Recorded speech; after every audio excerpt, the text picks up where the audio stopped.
And of course, there are previous videos that you need to check Welcome, out. guys. So Welcome therefore, to my it would be channel, Simply best to Michelle. Happy know where we're Valentine's Day coming to from those and who where we're heading celebrate, with the story. to Yes, those who so my don't. Love you darlings, in and out of as you season. know, because you have been Yeah, watching, so take a listen Greg and and remember to Amora, comment they're off and their thumbs up the honeymoon, video. and Thank you. Greg is in Boston at a conference for 3 weeks. They're 1 week in. The journey have not been easy, the distance and all of that being newlyweds. However, they're trying to juggle what? Work and romance. So, without itching, let's get right into it and see what the happy couple are up to. Chapter 50, the second week part. Greg sat in a conference feeling a bit annoyed. He had been waiting all morning to hear from Amara. He had texted her earlier, asking how was her night, but still no answer, even though he saw that she had read the message. Lost in thought, his phone buzzed.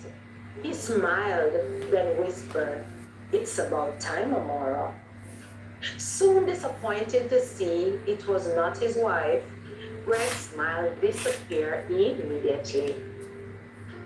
"Amelia?"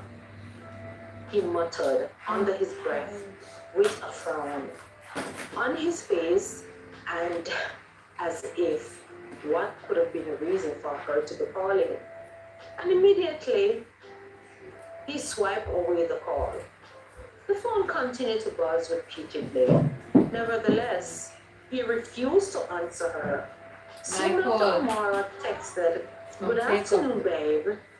My apology for taking so long to respond. I had some clients earlier that I wasn't attending to. Uh, my night was cold without you. To say I miss you is an understatement. How have your day been? Are you enjoying the conference?" she asked. "Now that I know you're fine, my day is looking rather better. The conference is fine. Can't wait to come home to you, my darling. Sorry to hear your morning was a buzzkill. Anyway, wish I was there to rub your tired feet," expressed Greg. Amora read the text and gave a sharp laugh, loving the idea of Greg rubbing her feet. "I sense something is off. Do you wish to share? Or do you rather to speak about it later after the conference?" she asked. "I could never hide anything from you, my love," he said. "So what is it? Spill it already," she demanded. "It's Amelia," said Greg. "Amelia? Your ex?" exclaimed Amara. "Technically, for her to be my ex, we would have to have been dating or been together," said Greg firmly. "Okay, anyway, you know what I mean," answered Amara. "Well, she had been blowing up my phone all morning," said Greg. "What the heck for?" asked Amara. "Frankly, I don't know, and I sure as hell don't care," shouted Greg, annoyed. "You mean you didn't even bother to ask?" she said, being angry. Greg got up and went to the men's room to further speak with Amara. This time, he bothered to call, sensing her annoyance. "Hello? Hello, Amara?" "Yes, I'm here," she responded. "No, I didn't answer the call. I just ignore it," said Greg. "You may not want to hear this. Nevertheless, I'm going to say it anyway. I think you should have answered the call, Greg." "Why should I? We haven't spoken in the last 5 years. It was just an arranged marriage that neither of us wanted. So why should I answer her call now?" expressed Greg. "Okay, point taken, well said. Still, maybe it's just me, but I think you could have answered. Just to find out what she wanted. At least then we'll know what was on her mind, don't you think?" "To be honest, Amara, my darling, I really don't care what's on Amelia's mind.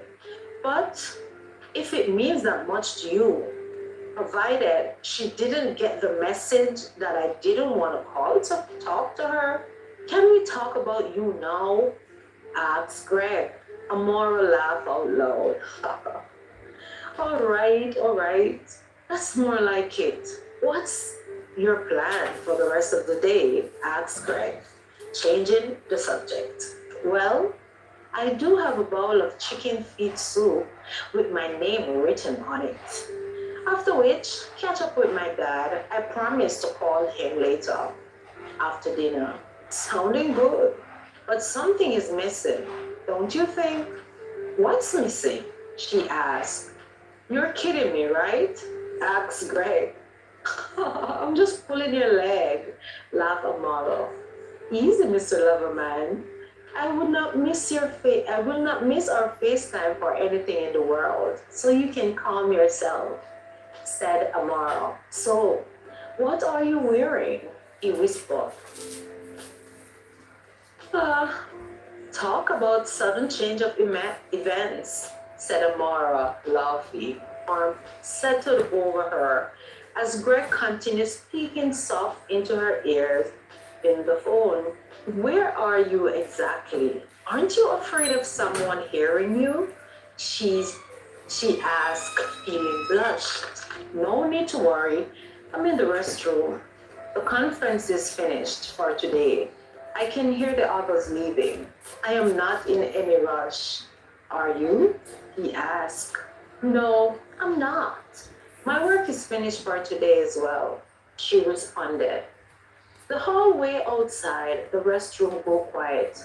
Greg leaned against the sink, the tension of the day finally loosening. Hearing Amora's voice softened everything, the irritation, the unwanted reminder of a past that no longer mattered. He told her how her voice had steadied him, how it reminded him of home, of what was real.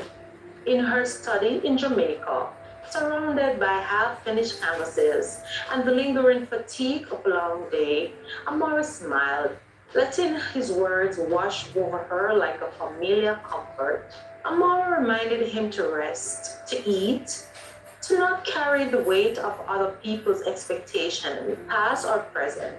There was no jealousy in her tone, only quiet confidence, the kind that comes from knowing where she stood in his life.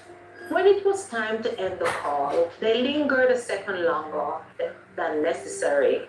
I miss you, he said. I know, she replied, her voice warm and steady. But we're okay. They both agreed and ended the call with sweet goodbyes. Later that evening, after the bowl of chicken feet soup, a long, soothing bath, Amara rested her head against the back of the coach, finally allowing the day to settle. She had promised to call her father, but before she could, her phone rang. Dad? She asked, between rubbing her sleepy eyes and stretching. Amara, I know you said you'll call, but I couldn't wait, to be honest. I just want to hear your voice, my daughter. It's okay, Dad. I am glad you called. I was just resting. And there was a pause. I have been doing a lot of thinking lately. About you, about about us. And I owe you an apology. One I should have made years ago.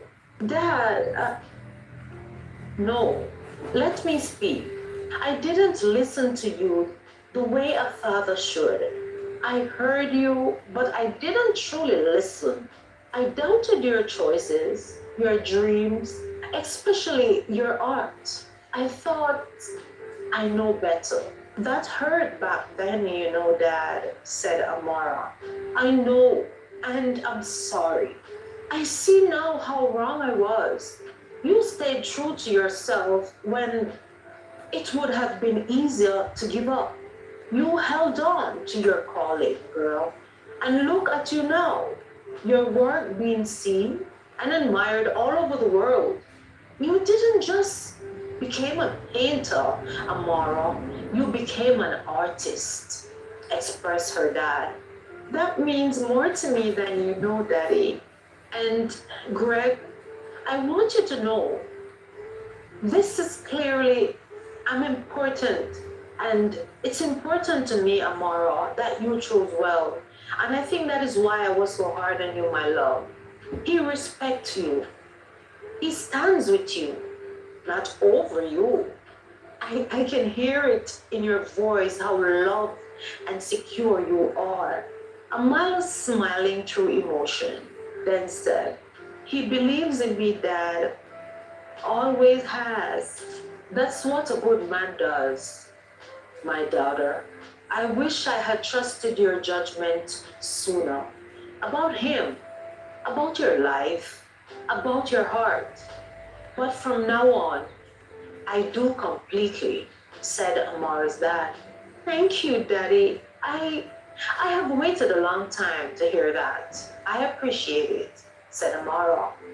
You have grown into a remarkable woman, Amara. Strong, kind, and fearless in your own way. I am proud to call you my daughter. I love you, Daddy. I love you too. Always have. I just wish I had shown it better, said Amara's dad as they ended the call. Amara got to her feet, walked to the end of the terrace, bracing her hands on the railing. She leaned over, welcoming the cold air from the sea, caressing her face. She needed that to remind her that this moment of release she had just shared with her dad was real. The sound of her phone ringing broke her chain of thought. Hey, baby, I had the best talk with my dad. A few minutes ago, actually. Awesome. You sound excited. So it must be real good, responded Greg. Oh my God, babe. This is something I had prayed for, cried for, since I can remember. He has apologized for everything. Can you believe it? My dad apologizing to me. Oh, babe. I can't believe it. Yes, I can, my darling. You are an amazing person and woman. I know your parents would have seen it eventually. Oh, babe, you're too sweet. Seriously, Amara, put fun and joke to the side. Your dad do loves you, said Greg. I know, babe, but there was a time I did felt uncertain. He even expressed how proud he is of me. Choosing you, truly, I don't think this day can get any better, said Amara, with the chill in her voice. Not even if I was standing at the front door, teased Greg. Love Amara. Well, that's a different story in entirety, she said. I am indeed happy to know both our families are now on board with our relationship, said Greg. Greg stared at his phone as it vibrated, the screen lighting up the Boston apartment. Amelia? He whispered. The name alone tightened something in his chest, not longing nor regret, but irritation. All dust being kicked up where the ground had long been settled.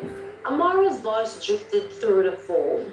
He still held it to his ear, warm with the sound of Jamaica in the background, the hum of insects, the distant laughter of family. Greg? She asked softly. Are you still there? I am here, he replied, exhaling. Another call came in, explained Greg. There was a pause. From who? Asked Amara. He hesitated just long enough for her to know. Amelia. Amara didn't react the way people expected wives to react. No sharp intake of breath, no accusation, just calm. I don't have to answer it, said Greg quickly. Neither do I want to. I have told you before, I have no interest in opening anything from a past, expressed Greg. I know, Amara said gently, and I trust you entirely. But remember what I told you before? She asked. Greg leaned back against the headboard, rubbing his forehead, that sometimes it's better to face things head on. Yes, said Amara. Answer it. Hear what she wants, then let it end properly, instructed Amara. Greg frowned. I don't like this. I don't like this one bit. I know, love, Amara replied. But whatever she's calling for, it can't touch us if we don't let it. The phone buzzed again, more insistently this time. Greg looked at the screen as if it had personally offended him. All right, he muttered. I'll answer, but you stay on the line. I'm right here, Amara said, and always. Greg switched the calls. Hello. There was a brief silence, then a voice he knew, all too well, smooth, deliberate. Gregory? Amelia said. So you finally picked up. What do you want, Amelia? Greg asked flatly. No pleasantries? No nostalgia? She laughed firmly. Straight to the point. Marriage hasn't softened you, I see. So is that your reason for calling me? Greg asked. Another pause. He could almost hear her calculating. I heard you're married, she said at last.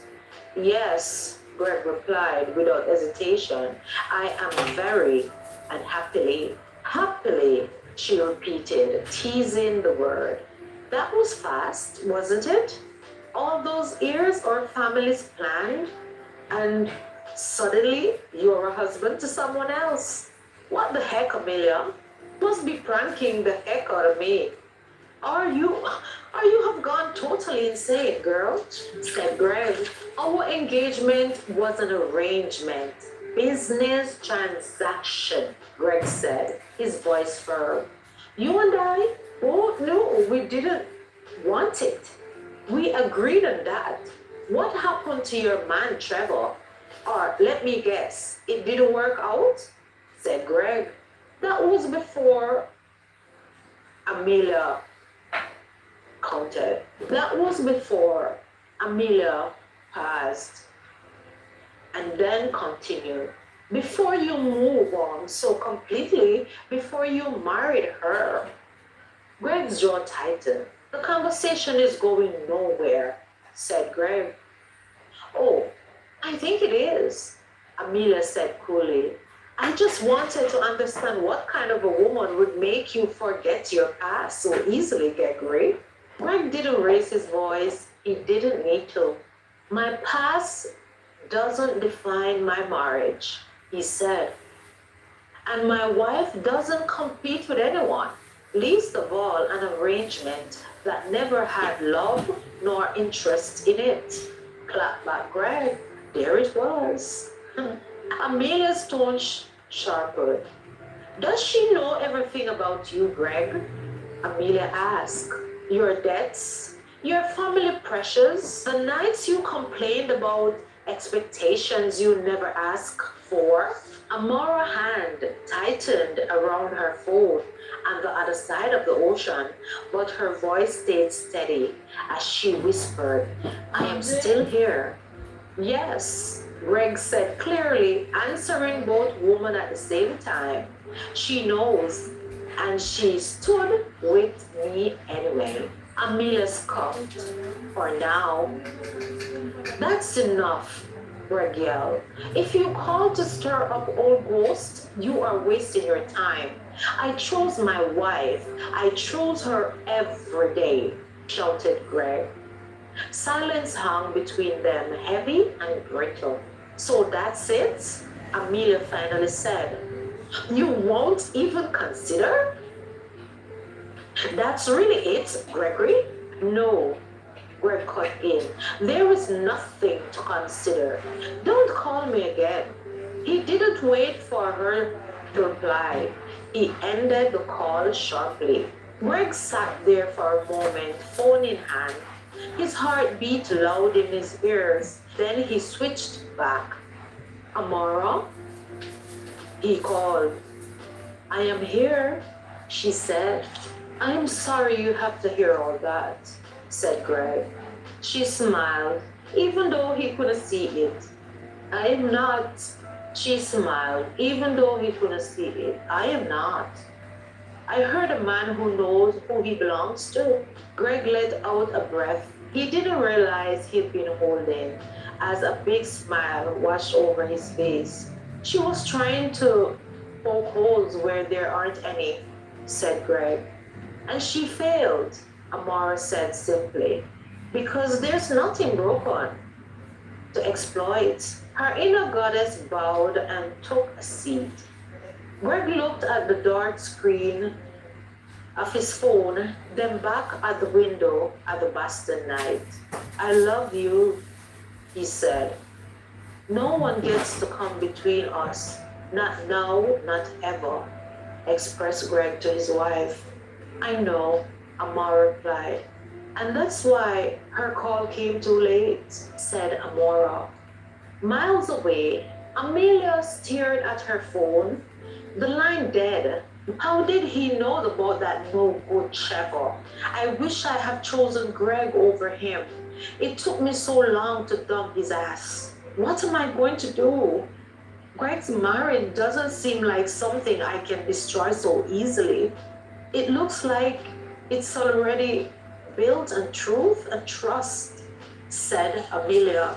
Amelia's jealousy had nothing to do with love lost. It was wounded pride.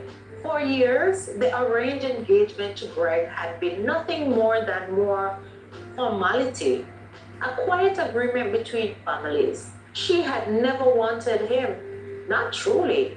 Her heart, reckless and hopefully, had belonged to Trevor. And when Trevor chose someone else and walked away without looking back, the humiliation cut deeper than she ever admitted. Greg's marriage, announced so confidently and lived so openly, became a mirror she didn't ask for, one that reflected what she had lost and what she no longer controlled. Sitting alone, Amelia replayed the truth she rarely faced. Greg had moved on clearly. Honor intact, heart settled. He hadn't begged. He hadn't lingered. He had chosen joy, and that, more than anything, was what stung the most. It wasn't Amara she resented. It was the ease with which Greg had stepped into a future that now felt forever close to her. The trust and truth she sensed in their marriage only sharpened the ache.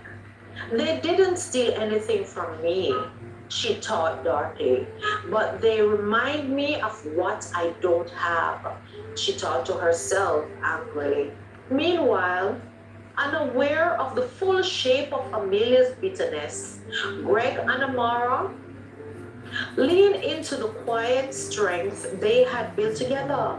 Their bond wasn't from obligation or expectation. It was chosen daily, deliberately, yet the past had a way of creeping forward when least expected, especially when fueled by rejection and pride. Neither of them knew that Amelia's jealousy wasn't romantic, but reactive and predictable. And as Amelia finally set her phone down, one thought settled with unsettling clarity.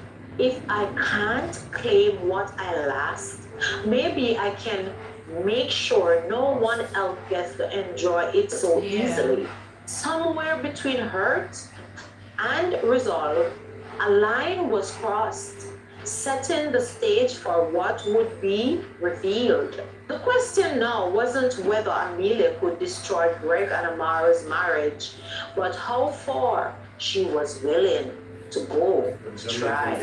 Guys, there you have it. Jealousy and a stick. Well, we have come to the end of another video.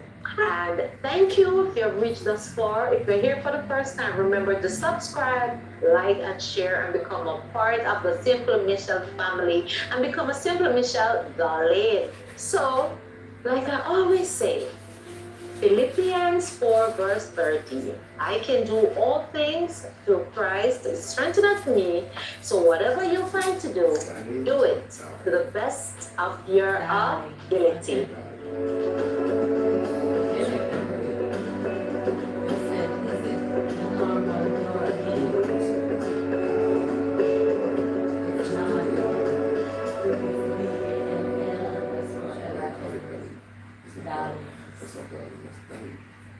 It's just that it's because I saw the picture using the video.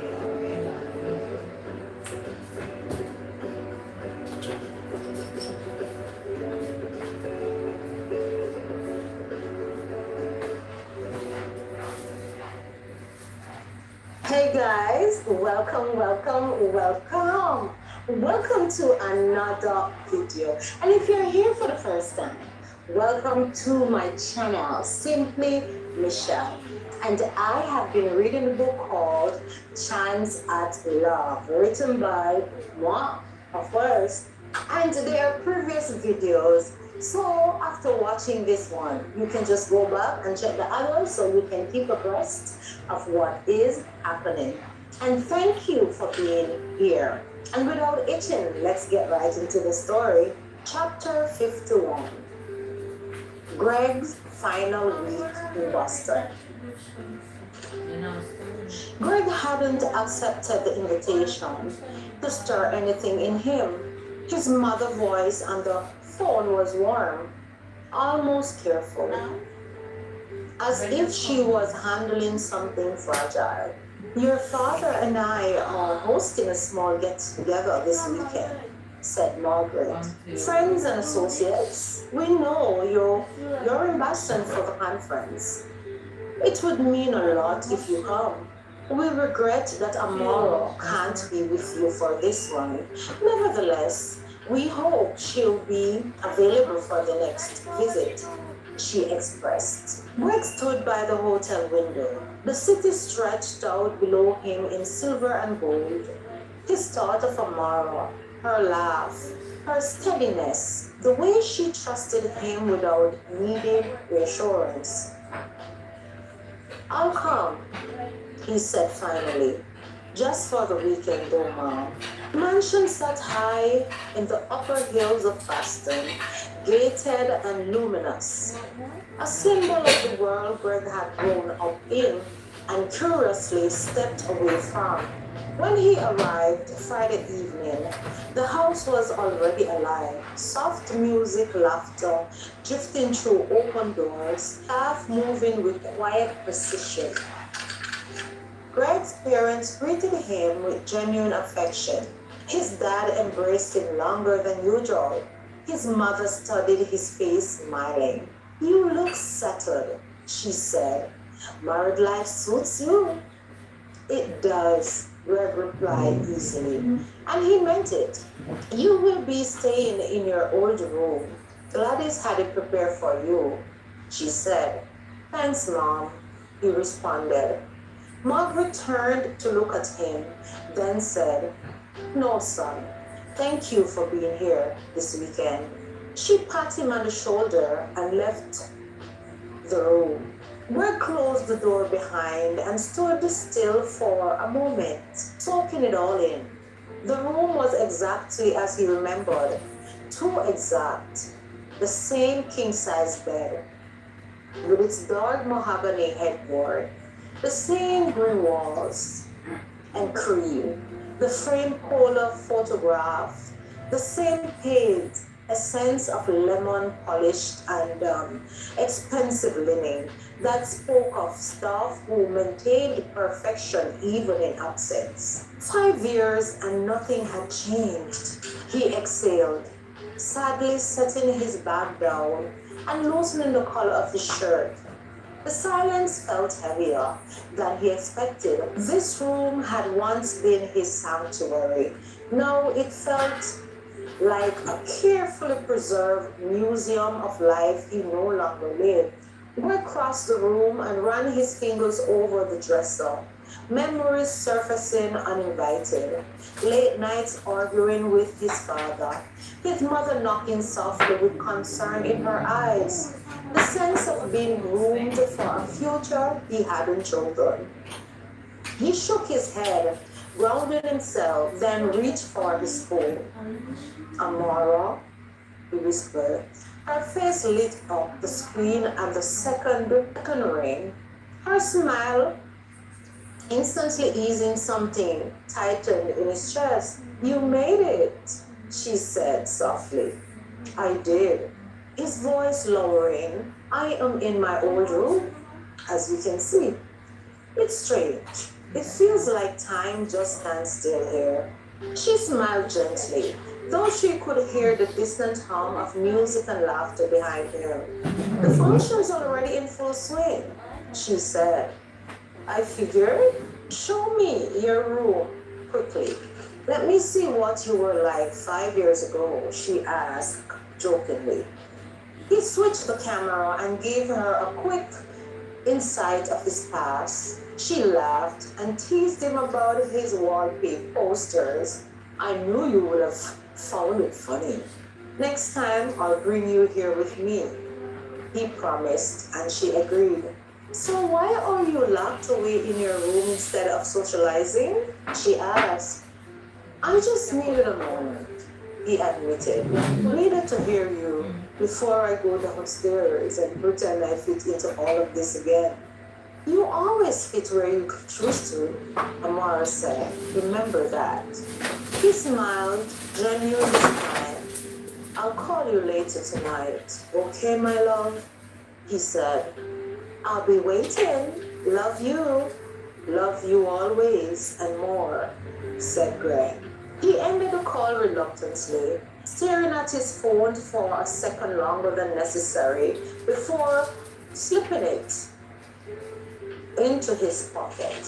What Greg did not know was that the moment he hung up, another presence was already moving with intention. Amelia paused outside Greg's bedroom door, smoothing her dress and fixing her expression into something soft and familiar. Meanwhile, downstairs the party buzzed, champagne clicked, laughter echoed, and music drifted through mansion polished halls. However, Amelia had no interest for the gathering. She had only came for Greg. When his mother had casually mentioned that Greg had arrived and gone upstairs, something dark and calculated had sparked behind Amelia's eyes. Rejection had bruised her pride. Today, it still burned. She knocked, slightly already turning the door handle. Greg, she called sweetly, peeking inside. I heard you were here. Greg stiffened the moment he saw her. His jaw tightened, irritation flashing across his face before he masked it with politeness. Amelia, he said flatly, didn't know you'd be here. Her lips curved into a knowing smile. Your parents insisted. It's been so long. I thought we'll catch up. Cut the bull. There's nothing to catch up on, he replied coolly. I am married. Yes, I know, she said, stepping further inside, her eyes flickering briefly across the room. But surely, a conversation isn't a crime, Greg. He moved closer to the window, instinctively creating distance. This isn't appropriate, he barked. Amelia laughed softly, dismissively. Relax, Greg. I am not here to seduce you. But her fingers tightened around her phone, hiding in her clutch under the guise of nostalgia. Brushing past him as she commented on the room, the memories, the past. Each step was calculated, each angle considered. The phone camera activated slightly, capturing moments that had been calculated and twisted. Her standing too close, his reflection in the mirror behind her. The intimacy of proximity without content. Greg didn't notice. When she finally left, she smiled over her shoulder and whispered, "Enjoy your weekend, Gregory." The door clicked shut behind her. Suddenly, Amelia's smile vanished. She glanced down at her phone, scrolling through the images, satisfaction curling in her chest. With the right timing, the right rearranging, the right whisper, these would be devastating, she thought, feeling good about her unscrupulous self. The pictures surfaced just after nightfall. Amelia wasted no time. She never did.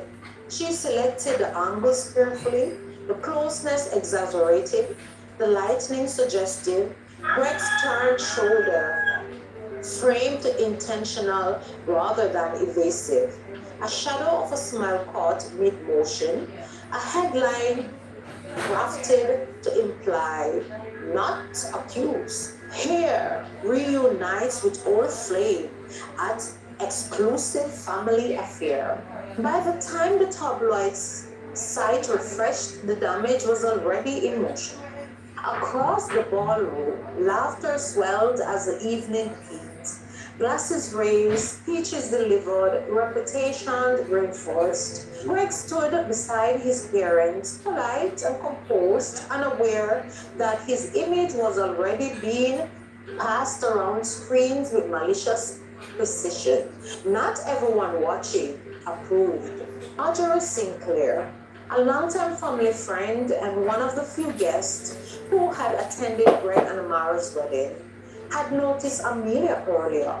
She noticed the way she hovered, the way Greg angled his body away from her. The Marjorie had clocked it all, quietly and disapproving. Later that night, strolling absent-mindedly before leaving the party, Marjorie froze. There it was, the headline, the photo, the lie wrapped neatly in pixels. Her jaw tightened. "This is wicked," muttered Marjorie. Recognized manipulation when she saw it. Without hesitation, she copied the link and sent it directly to Amaro. Jamaica was warm and still, the kind of night where the ear clung to the skin and the sea hummed softly in the distance. Amara sat on the balcony with her phone in hand, a glass of water untouched beside her. The message came through quietly. Pang! She opened it and felt a shift. Not devastation, not heartbreak, just a slow, heavy settling in her chest. Confusion laced with disappointment. She studied the images, carefully reading between the lines, the way she always did. Greg didn't look guilty. He looked uncomfortable, distant. But Amelia, on the other hand, looked intentional. What unsettled Amara the most wasn't the pictures. It was Greg's omission. He had failed to mention Amelia, also her family.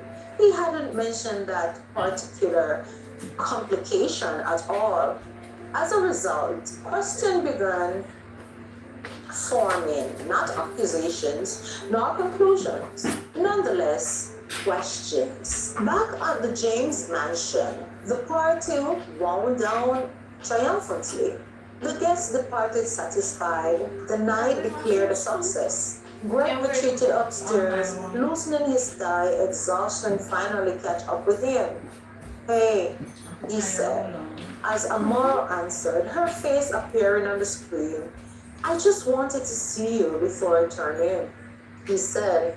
She smiled, but it didn't quite reach her eyes. "How was the party?" she asked evenly. "Long?" He chuckled.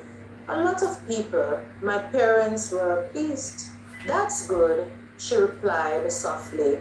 Greg talked about the speech, the music, the food, filling the space with harmless details.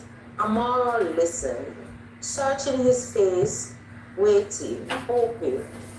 for honesty, for transparency, for him to say the name, Amelia, but he didn't. And with every passing second, the silence around that truth grew louder.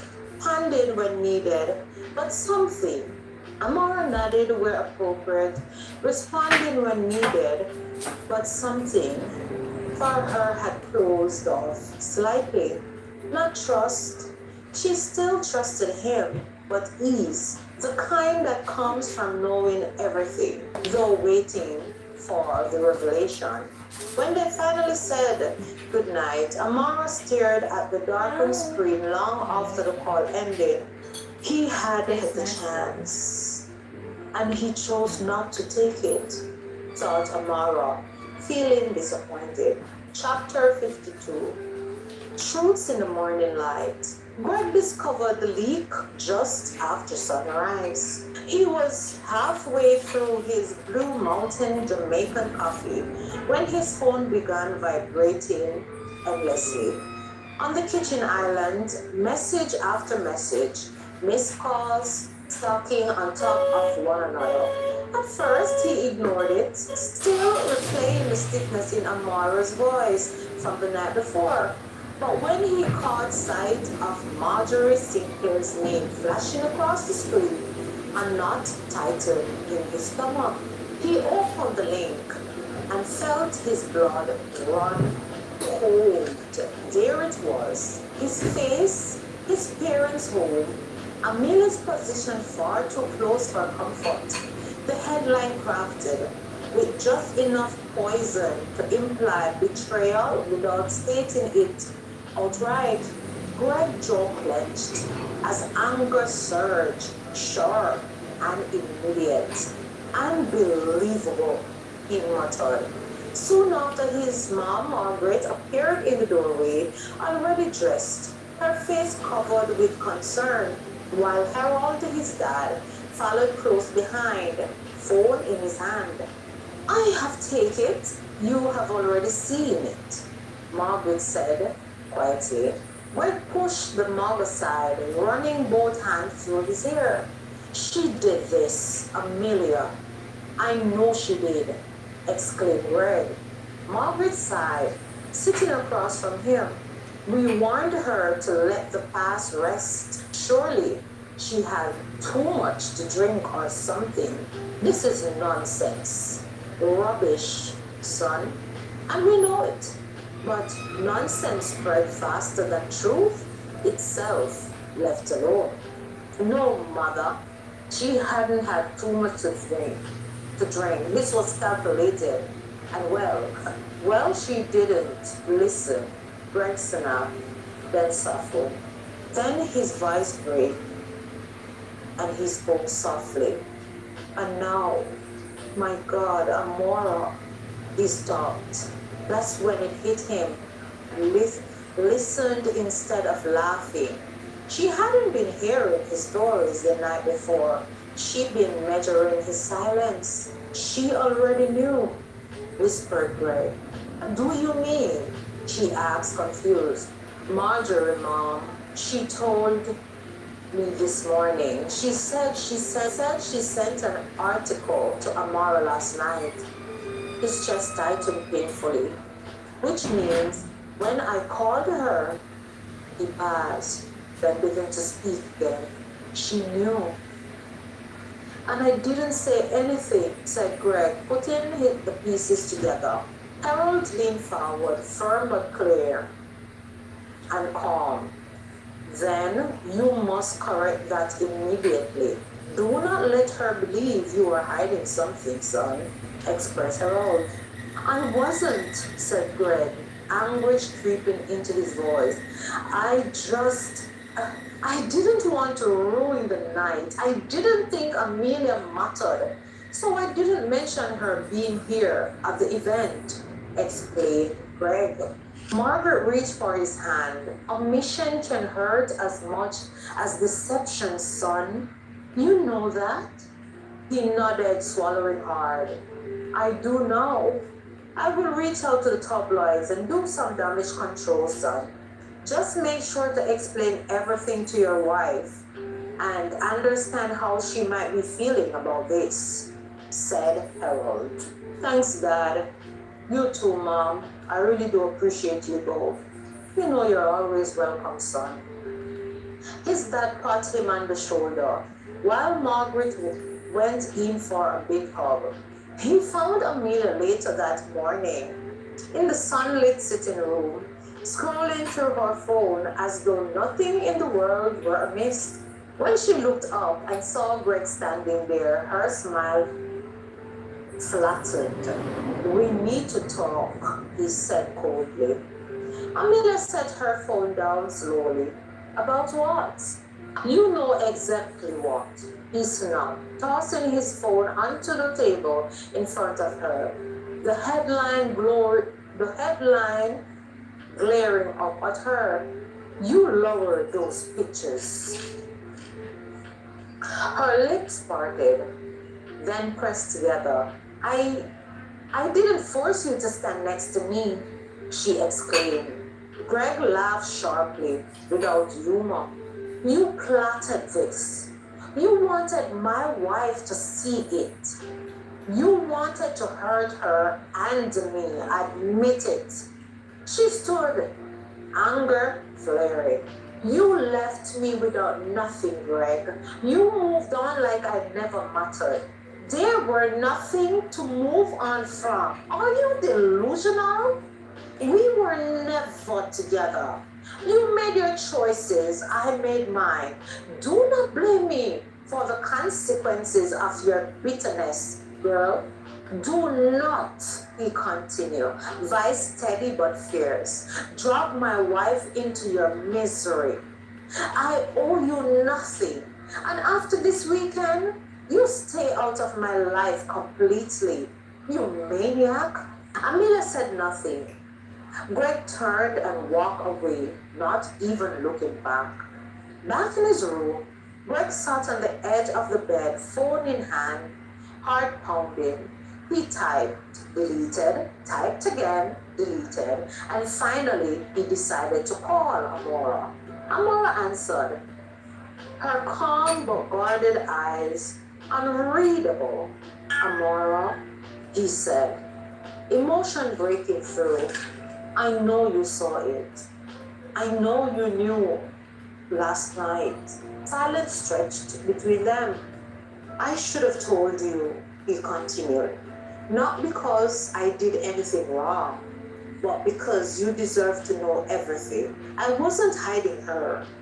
I was trying to protect us, and I failed at that, exclaimed Greg. Amora breath itched slightly. I trust you, Greg, she said softly. But trust need honesty to breathe. I know, he whispered, and I am so sorry.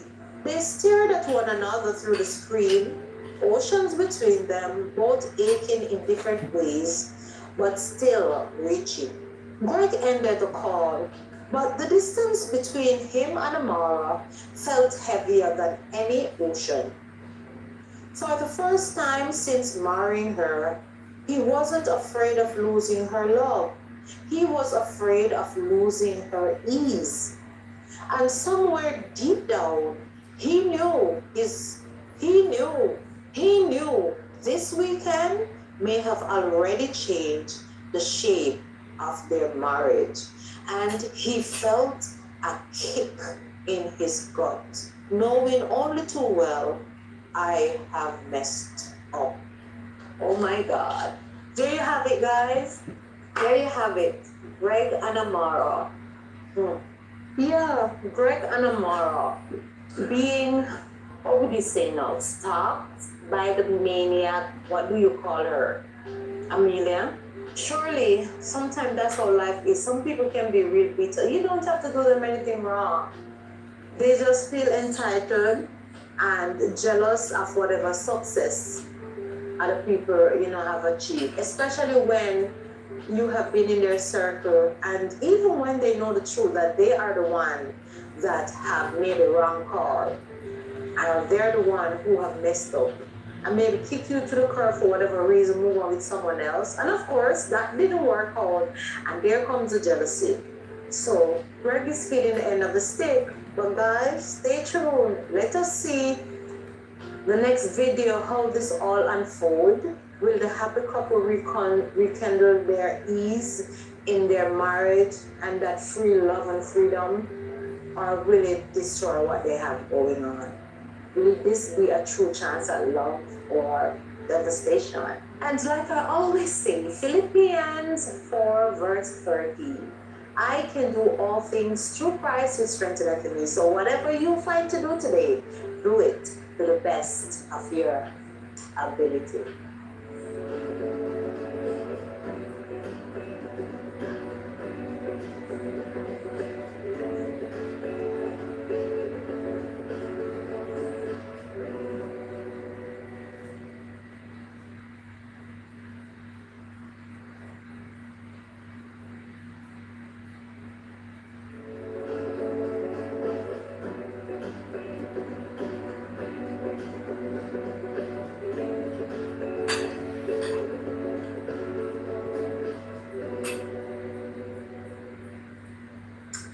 Hey guys, welcome back to my channel, Simply Michelle, and happy to have you, my darlings. Yes, and if you're here for the first time, I have been reading a story called Chance at Love, written by moi, of course.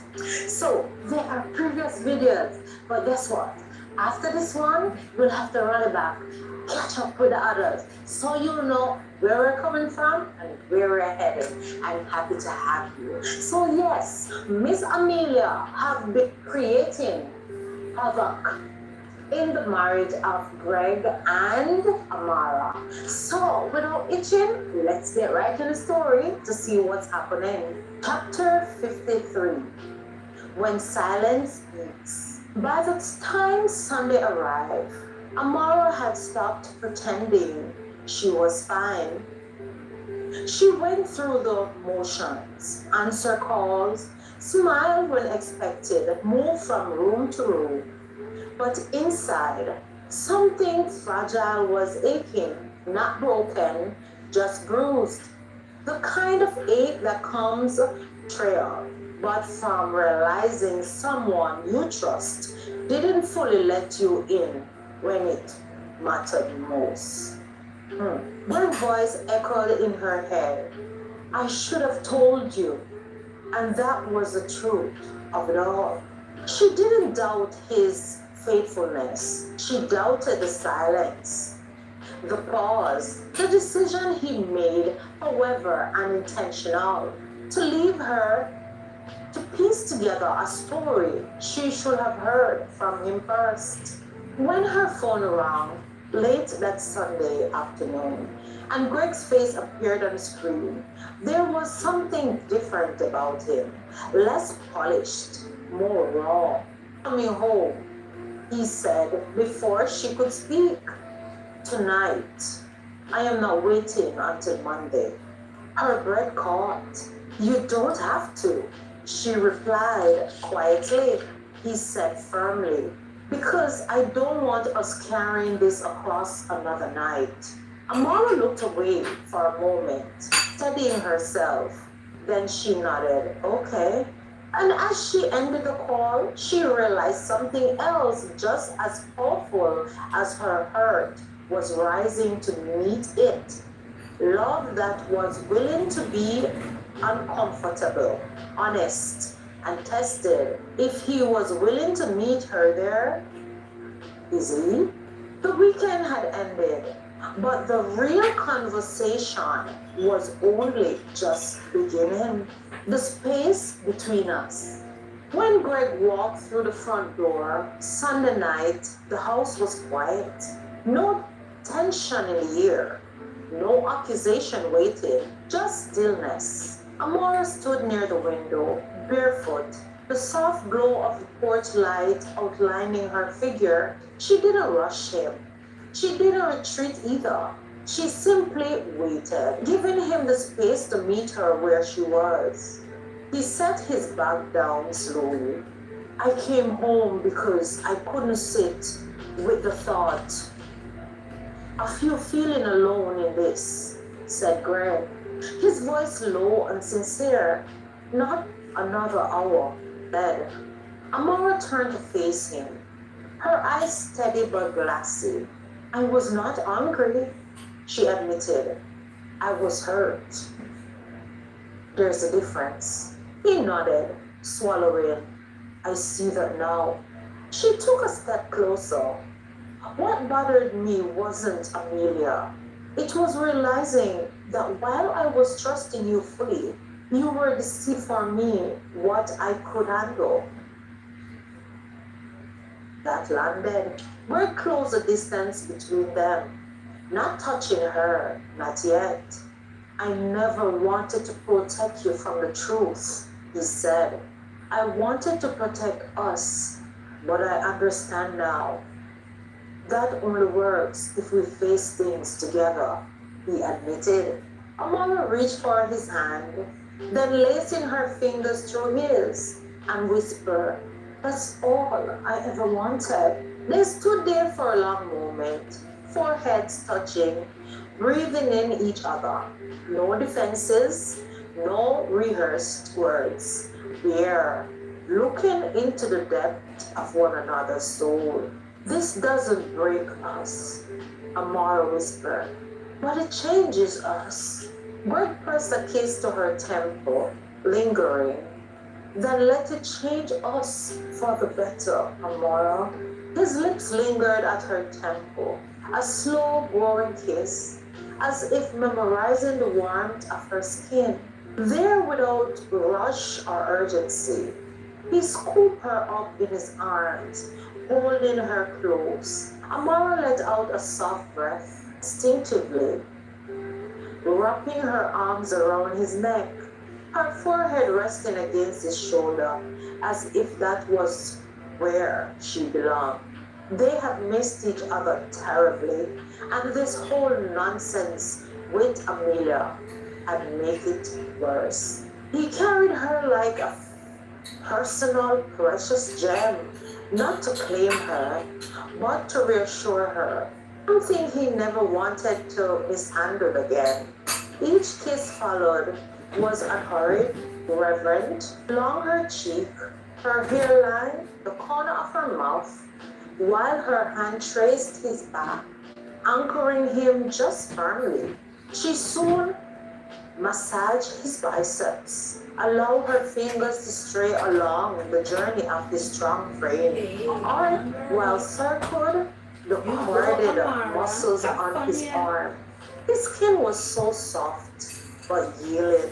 His lips continued to move on her, grinding a heat that trailed across her cheek to her neck. He tasted and caressed after what seemed as an endless time, then pulled her close, belly to belly, captured her twin sisters, nipping and pulling. Sensation spiraled to her loins and coiled into a neatly unbearable tension. It was too much, too intense, but Greg was kissing her again, deeply, ravenously, his body settling over her, slowly pressing her down. And then the way was made at last. Firmness gently found its entrance, access granted, smoothly to her depths. The tension was relieved immediately. Pleasure coursing through her, reaching her toes. They went for a second, slow and intentional, until a new tension was formed, more powerful, racing swiftly towards a pinnacle that suddenly burst like a beautiful shower of rain on a hot summer day, leaving her in a wave of pursuits of sensation. Amara was smiling when Greg looked down at her a while later. She seemed to have no control over it. He was grinning from ear to ear himself. It seemed to be contagious. Whatever joy was pouring out of her, he definitely caught it. Better this time around? He asked softly, already knowing the answer. Do you even need to ask? she replied with a cheeky look. And Greg's smile got wider. Yes, I do agree. And the better part is that we have only just started. Amara winked at him teasingly. This, she whispered, pulling back just enough to look at him, her eyes honest and open. This is why I needed you to come home. So you needed me to come home. And yet, when I told you I was coming today, tonight, a day earlier, you didn't want me to. It's not that I didn't want you to. It's just that with everything that was happening, I just didn't want you to feel like I was rushing you. I wanted you to know that I do trust you, but nevertheless, I was still upset over the fact of your omission. Greg swallowed, emotion thickened in his throat. I don't want us to be perfect, he admitted quietly. I just want us to be truthful, even when it's hard. Dito pondered Amara. She nodded, pressing her palm to his chest, feeling his heartbeat. Then, don't shield me from the mess, she said softly. Stand in it with me and let us figure it out together. I know sometimes life can be messy, but even the mess is there to help us to grow even stronger, Gregory. He leaned in and kissed her again. Not desperately, not hurried, just full. Full of promise, of choice, of two people meeting each other with nothing hidden. So as they held one another, candid in both love and vulnerability, it was clear this wasn't just reconciliation, it was reconnection. They stayed that way for a long while.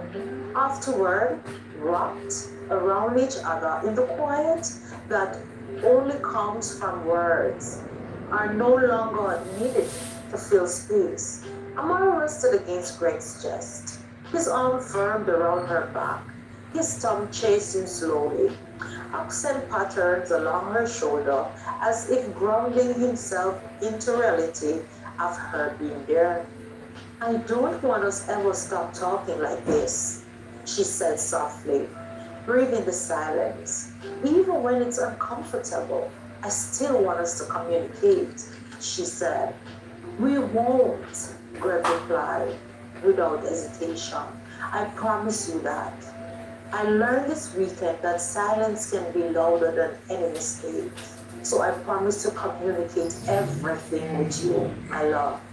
She tilted her head to look at him, studying his face, not searching for guilt, but sincerity, finding it. She nodded and settled back into him comfortably. After a moment, Greg shifted slightly. There was something else, he said, a small smile forming.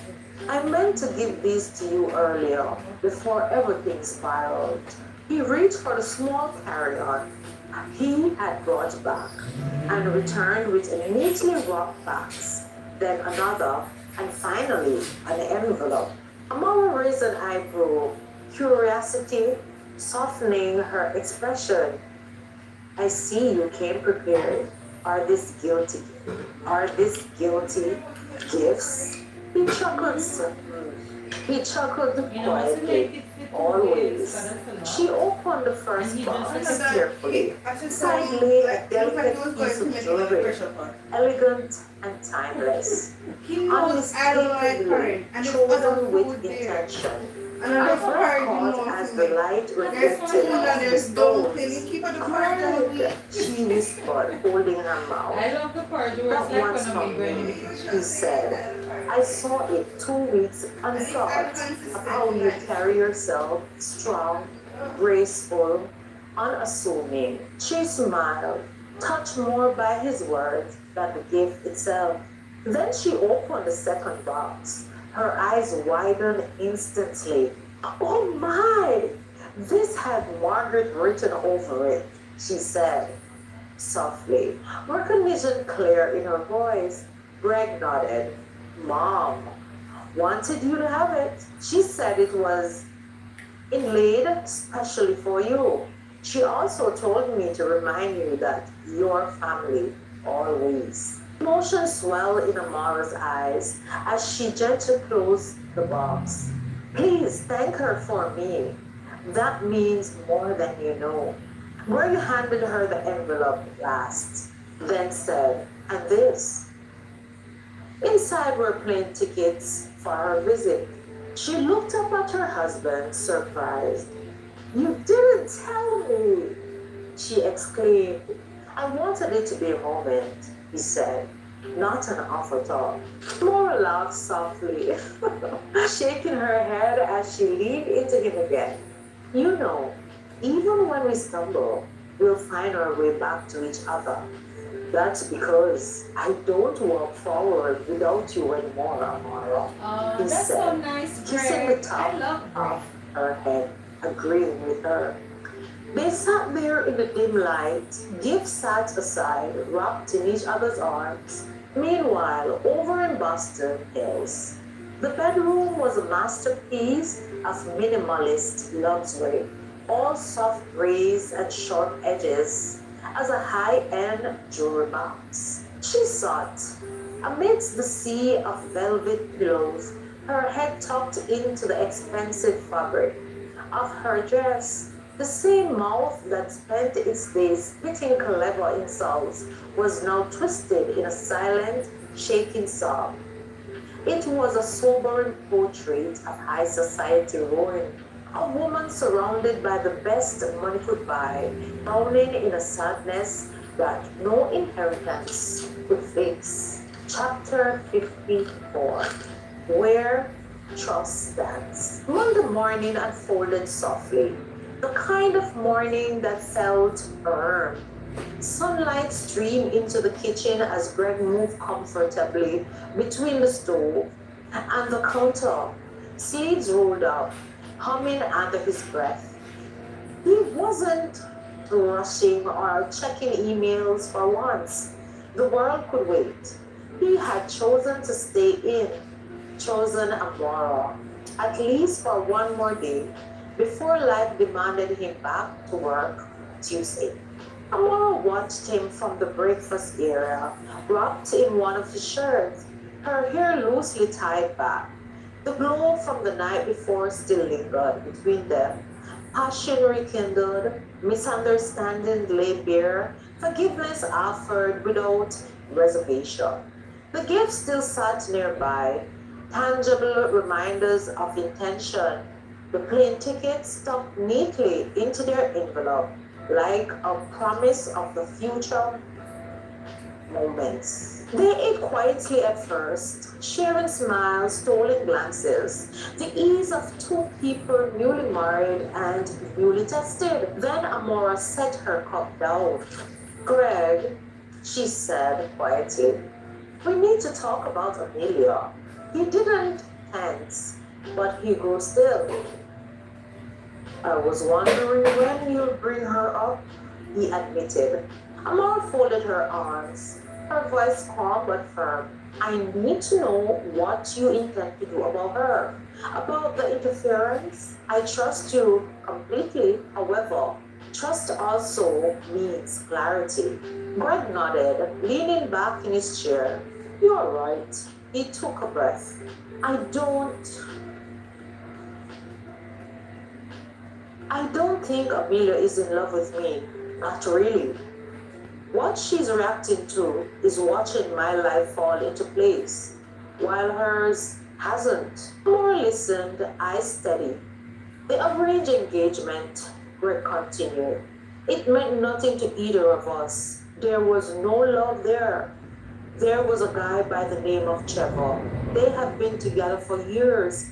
Apparently, he cheated on her and ran off with another woman. Therefore, seeing me happy with you has stirred something ugly in her. Jealousy, regret, emptiness, and all the wealth, of course, cannot fix that, expressed Greg. And yet, Amar said softly, she's becoming a thorn in our marriage. He reached across the table, taking her hand. I know.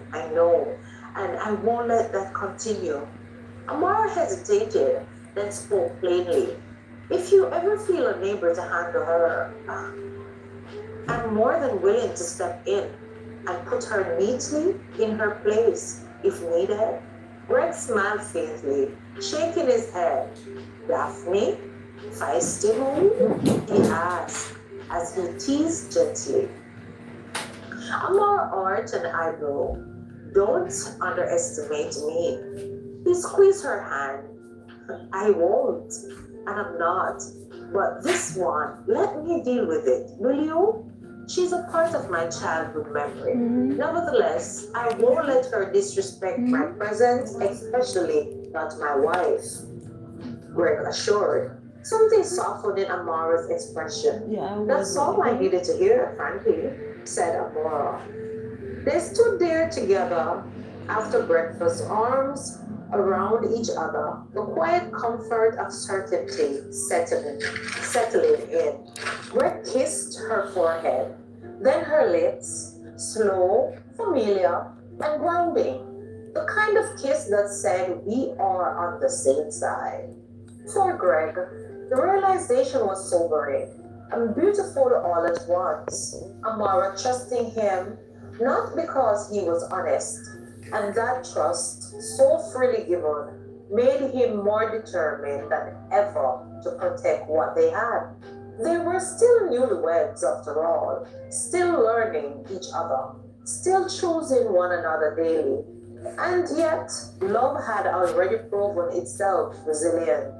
Elsewhere across the sea, far from the warmth of the kitchen, Amelia sat in a sleek office, heels crossed, neatly, eyes cold resolve. This isn't about revenge, she told the private investigator seated across from her. It's about understanding who she really is. The man nodded, pen poised. You want her pass? Yes, Anna replied. Leave no stone unturned. At least that is what I am paying you for. Edna Manley College surfaced quickly. Names followed, old friendships, old betrayals. A former fiancé, Anthony Douglas. Female best friend, Janet, the one who crossed the line. A male best friend abroad, Jonathan, now lives in Paris. Amelia's lip curled slightly as she leaned back. Fine and funny, she said quietly. I want to know where he is, what he feels, and how easily he may be persuaded to remember what he lost. The investigator closed his notebook. I'll see what I can uncover, he replied. As he left, Amelia stared out the window, satisfaction flickering beneath the surface. Greg and Amara thought the storm had passed. But truth be told, Amelia was just beginning today. And some truths, once unfolded, have a way of shaking even the strongest foundation. And guys, you have reached us far in the video. Remember to like it up. Yes, and what? If you have not yet subscribed, subscribe and share it with your friends and family. And like I always say, Philippians 4, verse 30. I can do all things through Christ which strengtheneth me. So, whatever you find to do today, do it to the best of your ability.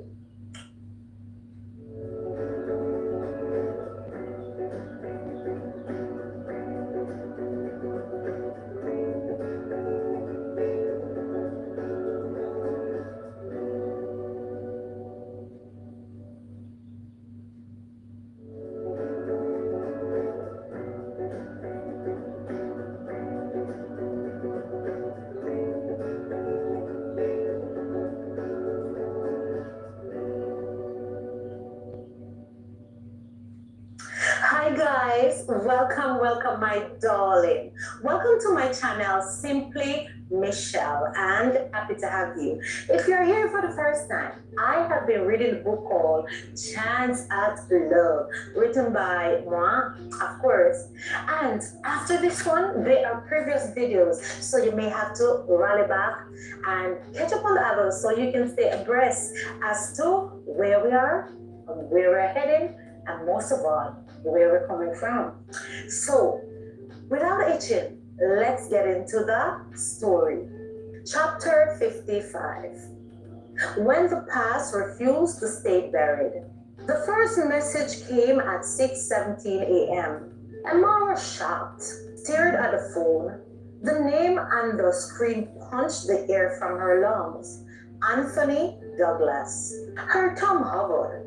Her heartbeat roared. I am back in Jamaica. We need to talk.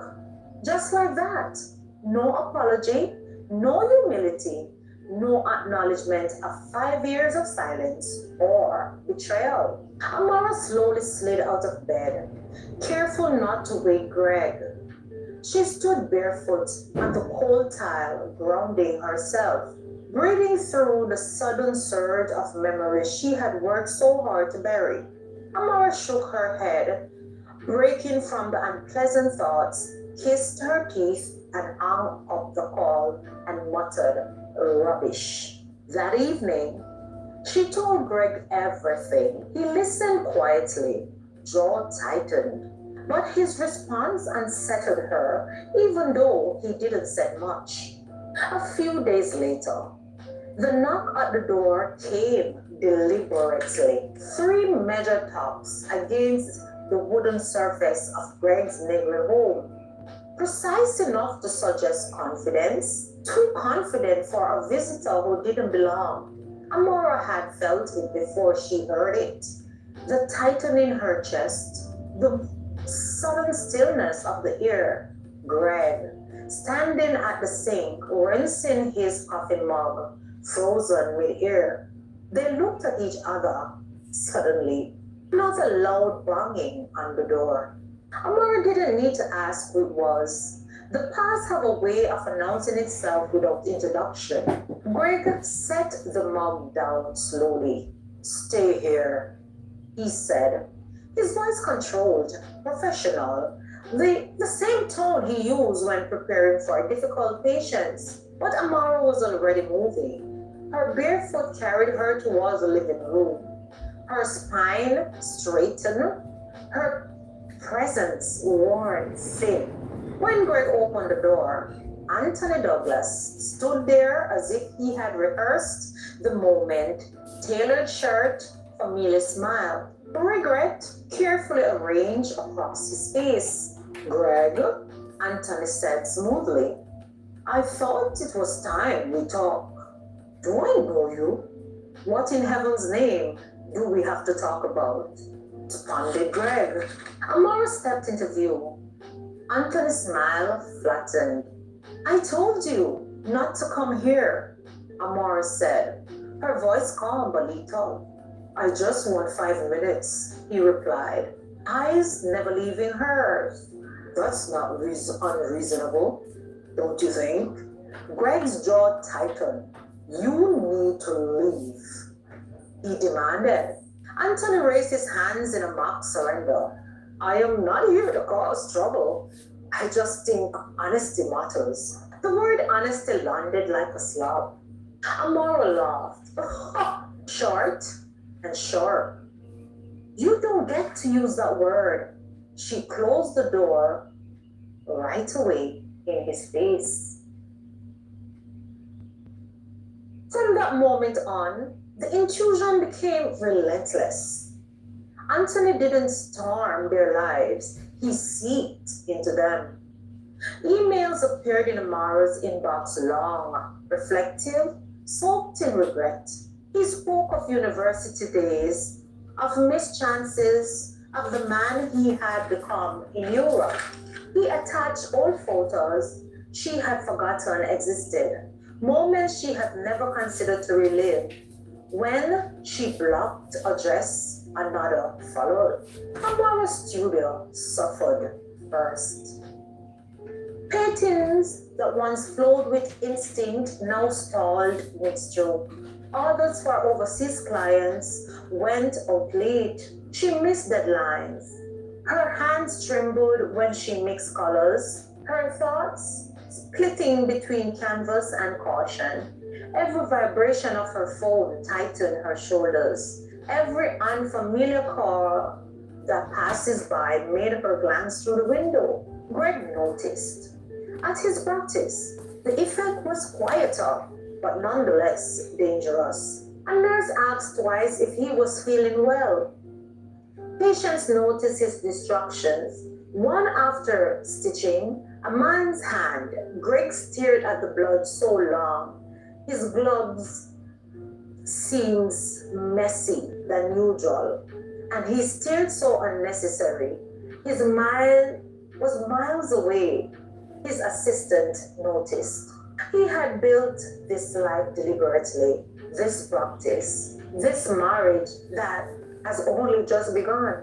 And now something unwanted was testing the foundation of it all. Amara tried to keep her composure. She told Greg everything on all the times Anthony reached out. She forwarded messages, she showed him the emails, she refused secrecy. Not because she owed Anthony nothing, but because she refused to let silence become the wedge between her and her husband. Still, tension crept in. "You're letting him get to you, love," Greg said one night, not unkindly, but firmly. Amara turned from the sink. "Because he's getting to us." "He's noise," Greg replied. "We don't need to give him power, or even at the least show him whatever he's trying, as if it's working." Her eyes flashed. "This isn't just noise, Greg. Someone opened the door for him. I just know it." Greg hesitated, and that hesitation said more than words. "You still think it's Amelia?" he said. "I know it's Amelia," Amara answered. Greg exhaled slowly. "I don't believe she is the one orchestrating this time around." The room went quiet. "That's the problem," Amara said softly. "You don't believe me." "It's not fair," responded Greg. "It's honest," replied Amara. The word hung between them heavy with implication. Behind the scenes, Amelia was patient. She didn't call, she didn't text, she didn't appear. Instead, she observed. She followed Amara's online exhibitions, noted shipping destinations. She was like a hound dog watching Anthony unraveled with a mix of fascination and disdain. He was useful but fragile, too emotional, too eager, thought Amelia.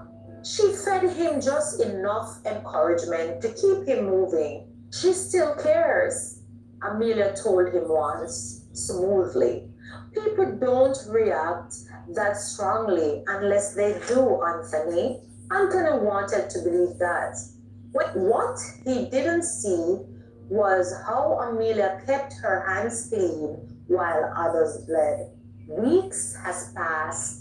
The pressure mounted. Anthony began showing up where Amara had to be, at her galleries, supply shops, places where confrontation would cause scenes.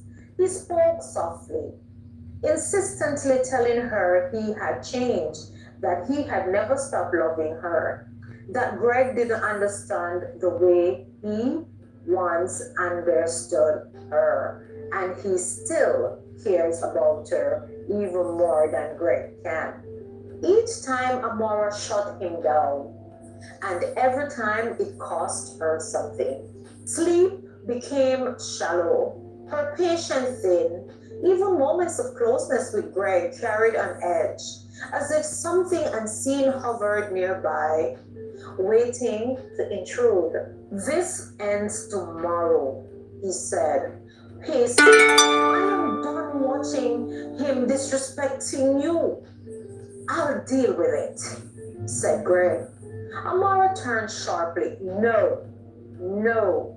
Greg stopped. Why? Why not? Because that's what he wants, she said. And because this isn't just about him. Her voice trembled, not with fear, but frustration. You're still protecting Amelia. I don't give 2 cents about Amelia. I am protecting us, said Greg. Amara shook her head slowly. You can't protect us by denying what's in front of you. And now, this, and she stopped.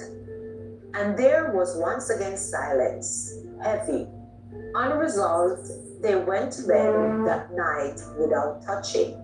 By morning, the weight of it all sat between them like a third presence. Greg left early for the clinic, unresolved anger tightening his shoulders. Amara stood in her studio staring at a half-finished painting, colors clashing, harmony lost. Her phone buzzed again. Another message. Another reminder that the past was clawing for relevance. She deleted it. But the damage lingered. Because when trust is tested, it isn't the truth that hurt first, it's doubt. And doubt had begun to take root. As Greg drove to work, his thoughts darkened. No longer cared whether Anthony was acting alone or not. He cared that this man thought he could walk into his marriage without consequence. Tomorrow, he would confront him, thought Greg. Upfront and personal. Final. Neither Greg nor Amara realized that Amelia had anticipated this moment, and she was counting on it. Because the most dangerous fractures in a marriage don't come from betrayal. They come from pressure applied at exactly the wrong moment. Chapter 56. When restraint breaks. Greg found Anthony where he expected to. Not hiding, not retreating, standing boldly at the edge of the Marina Cafe in Miguel, sunglasses on. Pastor relaxed, as if he hadn't been slowly poisoning a marriage he had no right to touch. Anthony turned just as Greg approached, a faint, knowing smile pulling at his mouth, and in that instant, something in Greg snapped clean in two. You've got nerve, Greg said, voice low and dangerous. Anthony tilted his head. I was hoping we'll finally talk like men. Greg didn't answer. His fist did. The fist punch came fast and hard, knocking Anthony back into a chair, scrapped violently against the concrete. Gaps erupted, but the sound blurred into nothing as Anthony staggered to his feet, shock flashing across his face before anger replaced it. You think you can? Anthony started, but Greg launched again. They collided like two stars, fists flying, years of restraint and entitlement gashing into raw, protective fury. Greg, training as a doctor, did nothing to stop his rage. If anything, it sharpened it. He knew where to hit. He knew how much force to use. Anthony swung wildly, sloppily, fluid by pride and humiliation. But Greg's blows landed with precision and purpose. Then Amara screamed, "Stop! Greg, stop!" She ran between them without thinking, her hands pushing against Greg's chest. Just as his fist was cracked back again, Anthony stumbled away, blood streaking down his lips, face already swelling. Greg froze, not because of Anthony, but because of the look on his wife's face. Shock, fear, disappointment. "What are you doing?" Amara cried, her voice breaking. What are you doing?" Greg stared at his hands as if they belonged to someone else. Anthony wiped his mouth, humiliation burning in his eyes, but something else flickered there too. The fight replayed in his mind, not the punches, but Amara's reaction. The way she had looked at Greg, the way she had stepped in front of Anthony, not to protect him, but to stop her husband from becoming someone she didn't recognize. That part disturbed him deeply. He pulled out his phone and made a call. This is getting out of hand, Anthony said when Amelia answered. I didn't sign up for this. I don't want to hurt her, he barked. Amelia paused, then sighed softly, as if disappointed, but not surprised.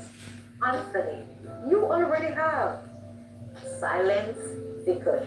She still stepped between you. Amelia continued smoothly. That means something. Anthony frowned. She was angry. Anthony swallowed. She'll come around, Amelia said gently, but only if she sees how far you're willing to go. If she sees you fighting for her when everyone else fails. Anthony hesitated. I care about her, he said. That's exactly why. You can't stop now, Amelia replied. Not when you are this close, huh? She ended the call, smiling, with her unscrupulous self. Greg spent the next days trying to reach his wife. He apologized once, twice, 10 times even, without excuses. He admitted his failure, his lack of restraint, his misplaced pride. He told her he should have trusted her strength instead of letting his anger speak for him. Amara listened, but she didn't soften. I love you, she told him one evening, voice steady but distant. That doesn't change. But I need space to understand why you thought violence would fix something I asked you to trust me with, Gregory. And while Greg understands, each time she called him Greg, there's something inside him saying, because he knows to what level of upset she really is. Her words cut deeper than any punch. Greg nodded again, because there was nothing else he could do. Behind them both, the strings were tightening. Anthony was bruised but emboldened. Amelia was unseen but victorious. And somewhere in the quiet space of their home, where laughter once lived easily, doubt began to echo. The final blow had not been thrown in the fight. It was still coming. There you have it, guys. This week's story. Don't forget to share your thoughts. Yes, let us know what you're thinking about this whole ordeal with the unscrupulous and devious Amelia Anderson. Yes. So guys, you have come this far in the video. If you have not yet subscribed, subscribe. Yes, and remember to like and share. And like I always say, Philippians 4 verse 30, I can do all things through Christ which strengtheneth me. So, whatever you find to do today, my darling, do it to the best of your ability.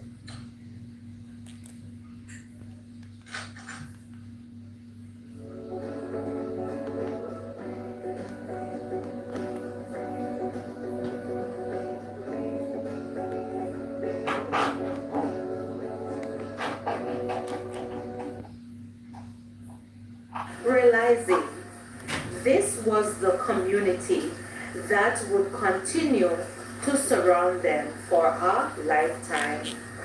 Tomorrow, the adventures begin. Just you, me, and the island, said Greg, feeling a little anxious. Tomorrow, every surprise after that?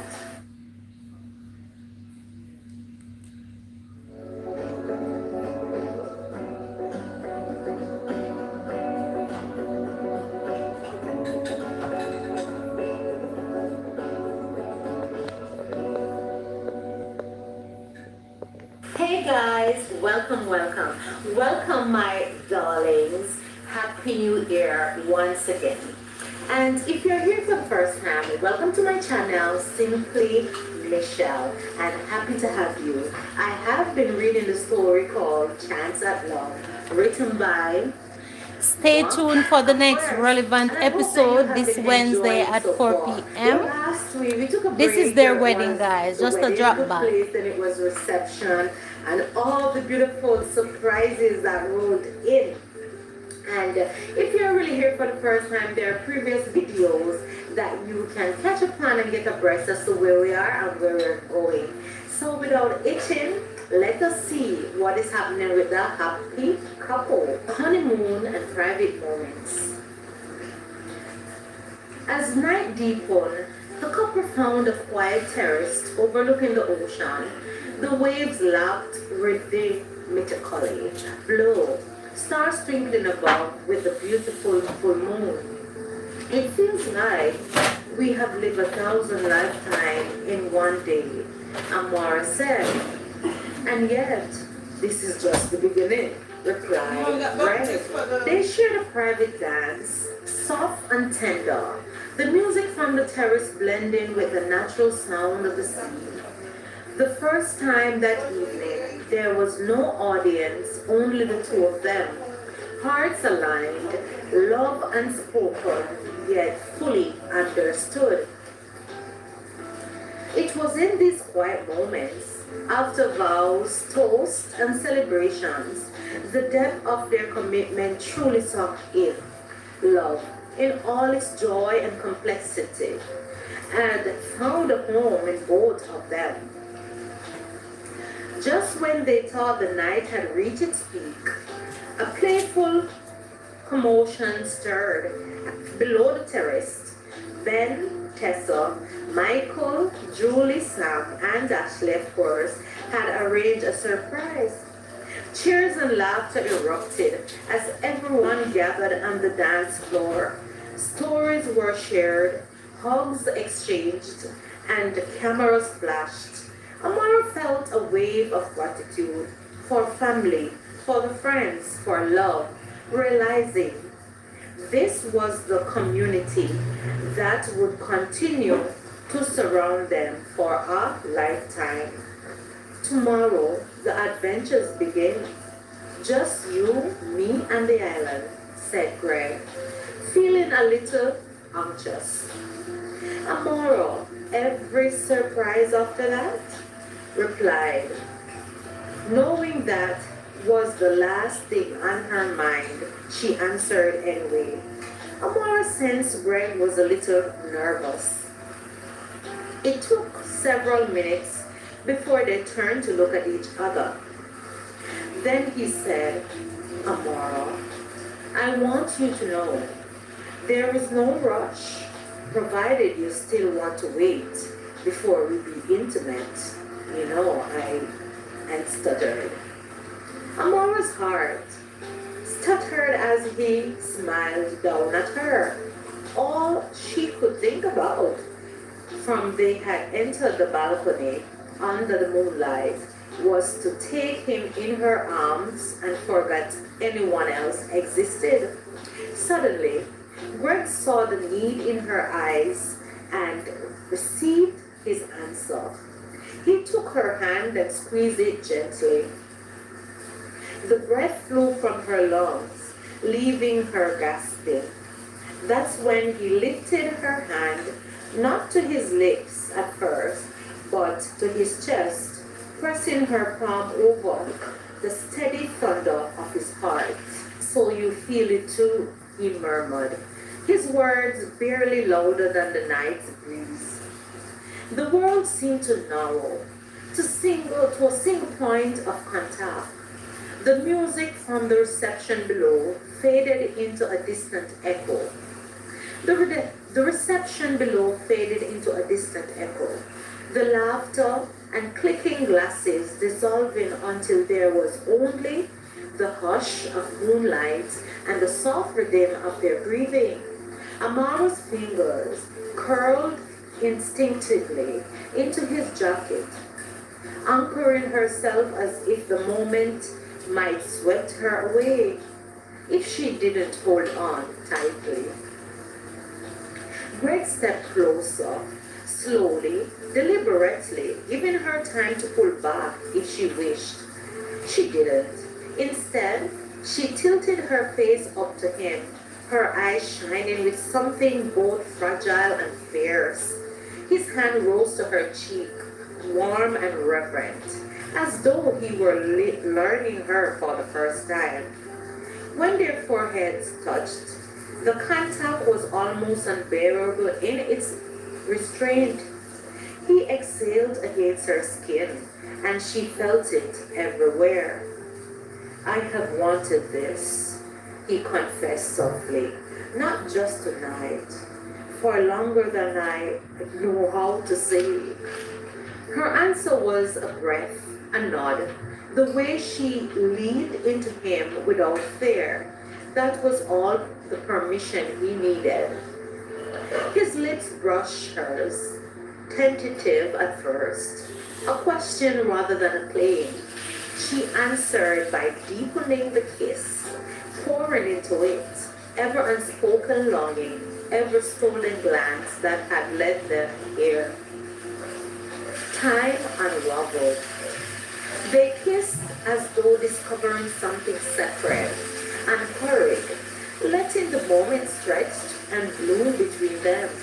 When they finally parted, their smiles were quiet, stunned, certain.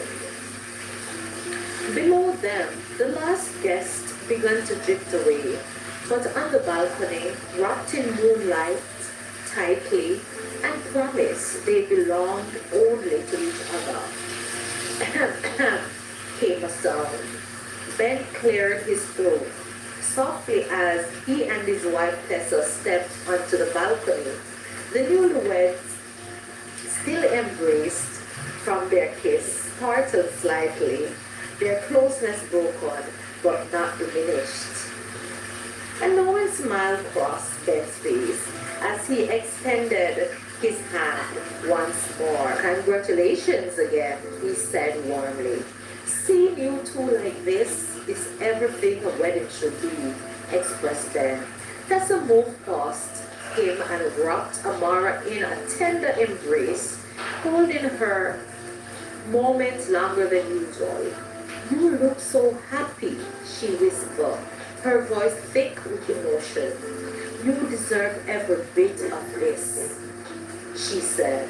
Amora smiled. Her cheeks grew red, returning the hug with gratitude. Greg nodded, his hands resting on Amara's instinctively, at Amara's back as if to say she was no longer standing alone in the world.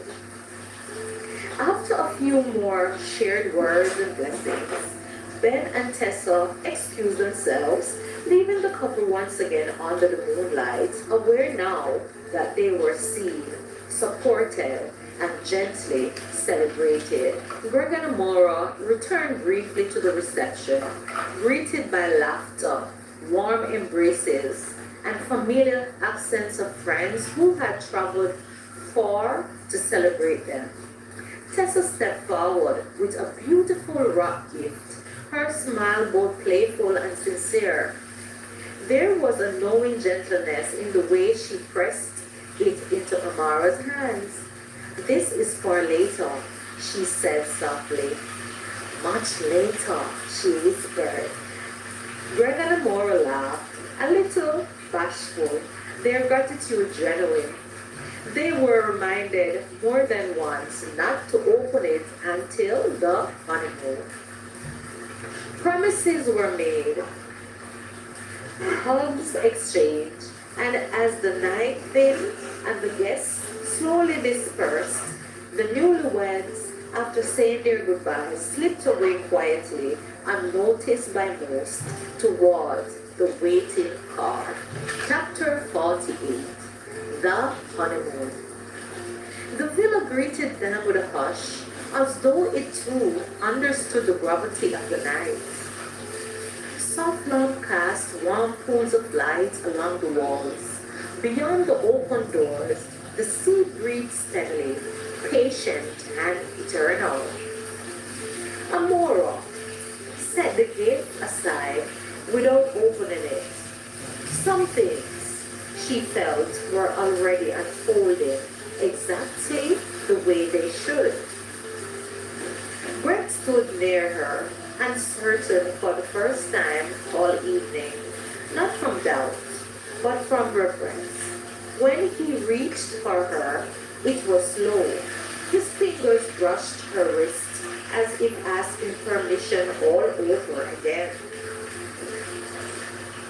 She answered by stepping closer, closing the space between them until their breaths tangled. Her hands explored him with shy confidence, learning the slope of his shoulders, the quiet strength in his back. He chased her jaw, her neck, following the rhythm of her breath, mesmerizing the way she responded to his touch, how her eyes fluttered shut, her lips parted as if surprised by her own longing. They moved together, instinctively, guided not by urgency, but by trust. Clothing fell away quickly and without modesty, forgotten on the floor, replaced by skin and warmth, and the hum of shared anticipation when he finally drew her down onto the bed, gently as hers, his breath uneven. Tell me if you need me to stop. There's no rush, he whispered. She didn't answer with words. She reached for him, anchoring him there, her gaze steady, certain. What followed was unhurried and tenderness.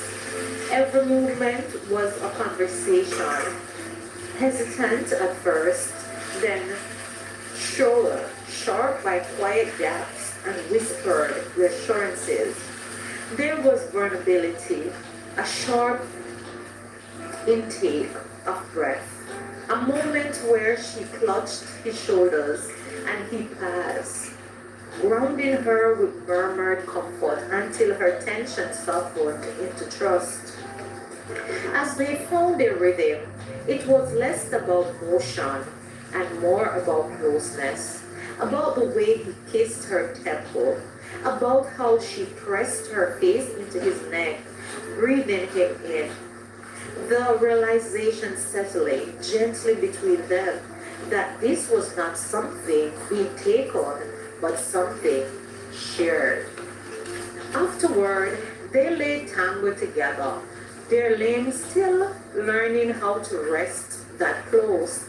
Greg traced slow patterns along Amara's arms, sending cold bumps down her spine, while she listened to his heartbeat, steady now, familiar already. Outside, the night deepened. Inside, something had gently changed. Nevertheless, they crossed no line. They had stepped into something sacred together. The morning unfolded quietly, sunlight slipping across the table as they shared breakfast with easy smiles and unspoken glances. There was a new rhythm between them, soft assurance. Greg reached for her hand as he passed the coffee, his tongue brushing her knuckles in a way that made her look up and laugh, a private spark lingering from the night before. Later, the happy couple wrapped in the warmth of the villa. Amora stood under the warm shower, allowing it to wash over her shoulders, steams gathering, blurring the edges of the room, and with it came the gentle memory, vivid, unexpectedly and sweet. She closed her eyes, allowing the sweetness of it all to flood her mind, and that made her smile. She remembered how careful he had been, how he had drawn her close as a precious and tender flower, the way his arms had encircled her, steady and sure, grounding her as her heart raced with passion. When he moved closely, she felt a rush of feeling, nerves giving away to trust, and Shed laughed softly, pressing her face into his shoulder. On impulse, she bit there. She bit him gently there, just a little, a playful instinct she hadn't known she had possessed. Greg answered with a quiet chuckle, tightening his hold as if to say he was right there with her.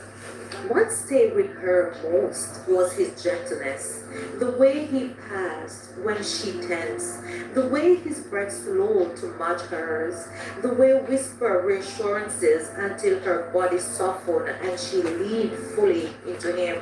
She remembered the warmth of his skin, the comfort of his weight, the realization dawning that she was safe, wanted, and cherished. The water traced her arms as she replayed it all, and she caught herself grinning at nothing. It wasn't just the closeness she remembered, it was the care, the patience, the way the moment had felt, less like a caressing and more like a comforting hold. She hadn't imagined that her first time with a man, her husband, would have been this gentle.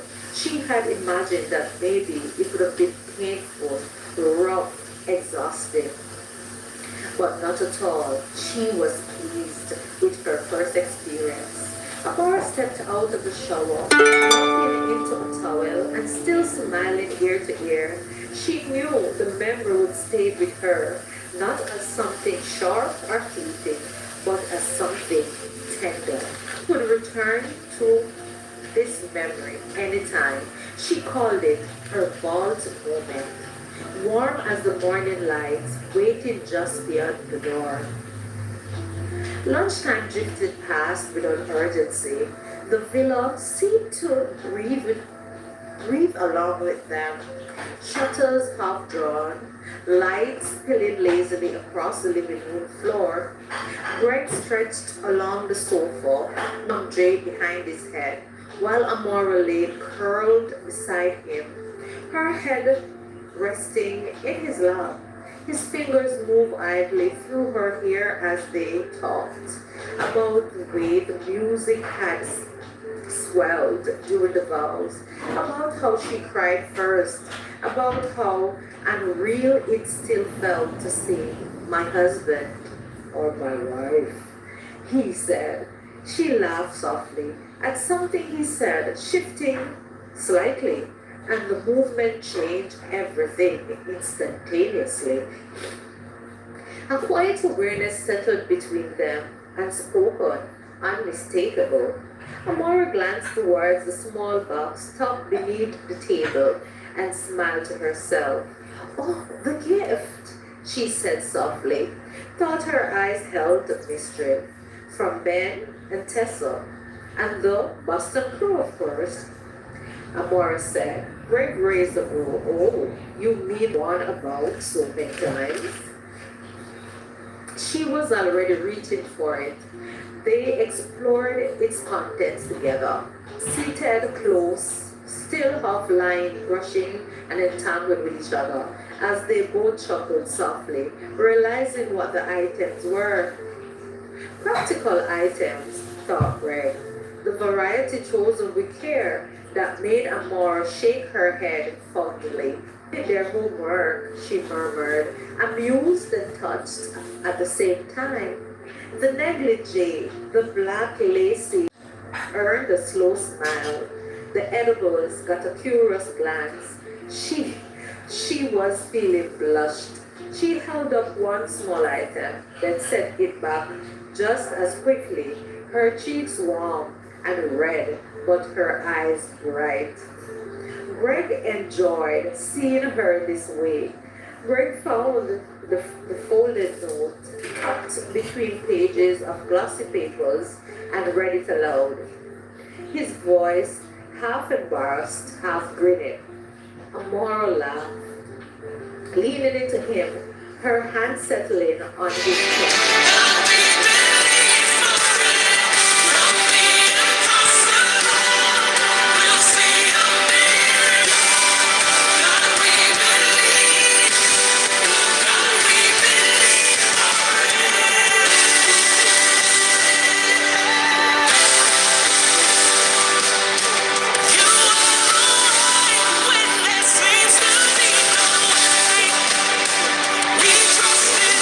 Slow at first, exploratory, she answered immediately, turning toward him.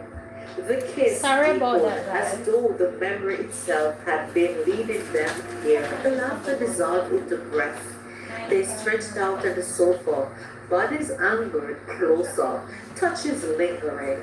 Her fingers traced his collarbone, then slid beneath the fabric of his shirt, curious, deliberate. When she pulled back to look at him, her smile was unguarded, confident in a way that surprised them both.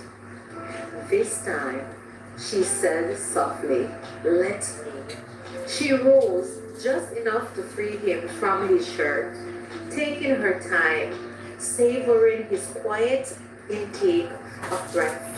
Her hands turned him slowly, enjoying the way his composure gave way, and how his eyes darkened when she leaned in close, teasing and hurried. Greg caught her wrist, not to stop her, but drawing her back toward him. He kissed her with intent now, rolling them gently until she was beneath him, his weight familiar. As a result, she welcomed him with a giggle. His movements were careful, patient, guided by the memory of her responses. The way she melted when he showed the way she trusted him to reach her without words. She halted suddenly. I know. This coach is too small. Let's go, said Greg, reading her mind. They moved towards the bedroom, the rest of the world falling away as Amara closed the door gently. 4 hours later, the villa grew quiet. Once more, the happy couple laid entwined beneath the soft sheets, sunlight dimming. Amara traced lazy patterns along Greg's arm, her smile returning, content, knowing. Reading his wife's expression, Greg knew right away she was deeply satisfied. Time felt different. Not new, but deeper. They both knew, without needing to say it, that they were only just beginning. The villa was hushed again by the late evening, the kind of quiet that only comes after a full day of closeness. Amara lay stretched across the bed, the sheets loosed around her legs, drowsy and content. One arm flung carelessly over her eyes as the last of the daylight faded. Greg moved softly through the kitchen, careful not to wake her at first. The meal had been prepared earlier, elegant, thoughtful, meant to be simple yet indulgent.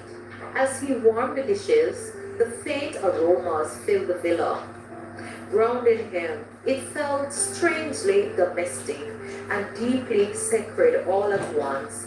This simple act of providing, of caring, filled his heart. When he returned to the bedroom, he brushed his knuckles along her cough, then whispered, "Hey," he murmured, "come back to me." She stirred, smiling before her eyes even opened.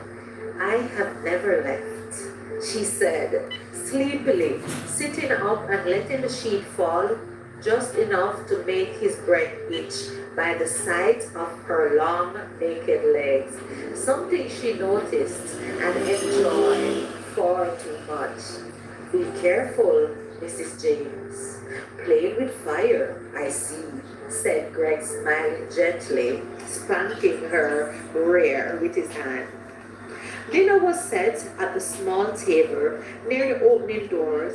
A simple candlelight flickered gently, the sea beyond whispering its approval.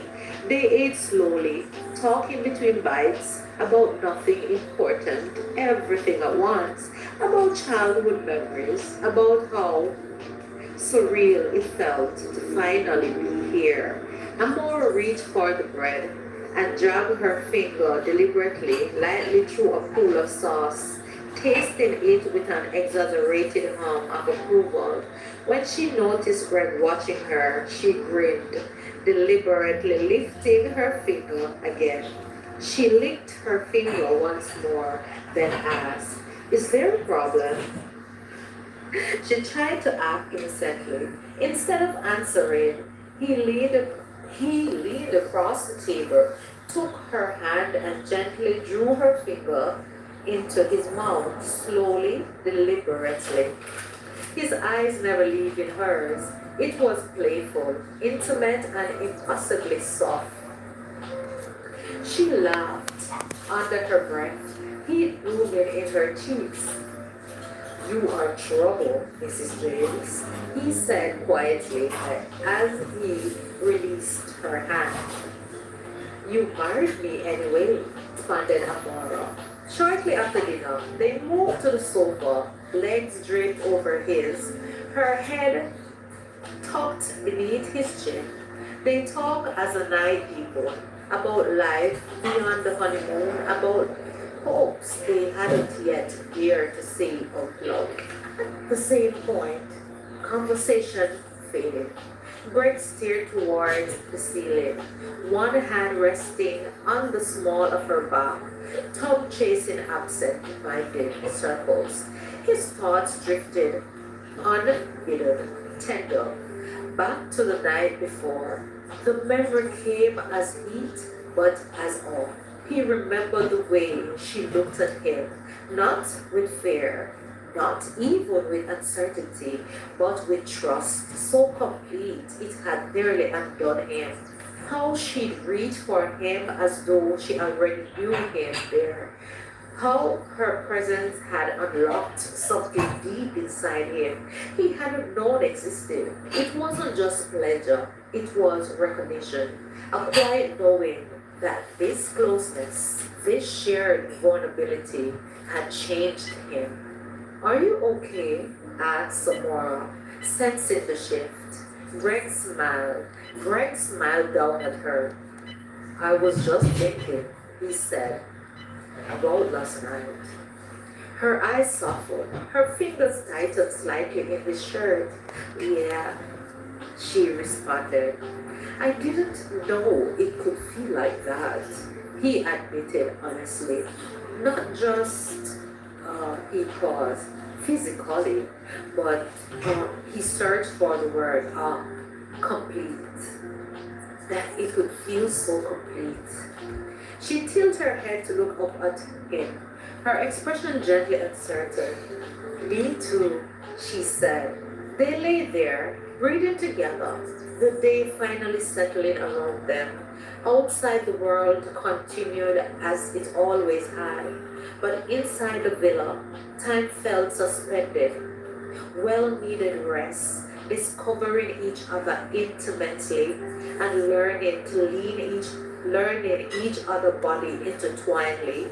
The happy couple held carefully in the space between two people who were still learning, still discovering, still deeply grateful. The first full day of their honeymoon slipped quietly into night, not with urgency, but with sweet peace, as they rocked in each other's arms and slept gently like a baby. There you have it. Greg and Aurora, their first full day as husband and wife. And let me know how you feel about the way that they spent their first time together. I think, in my humble opinion, well-needed rest, learning each other's body, discovering that level of intimacy for the first time together, priceless.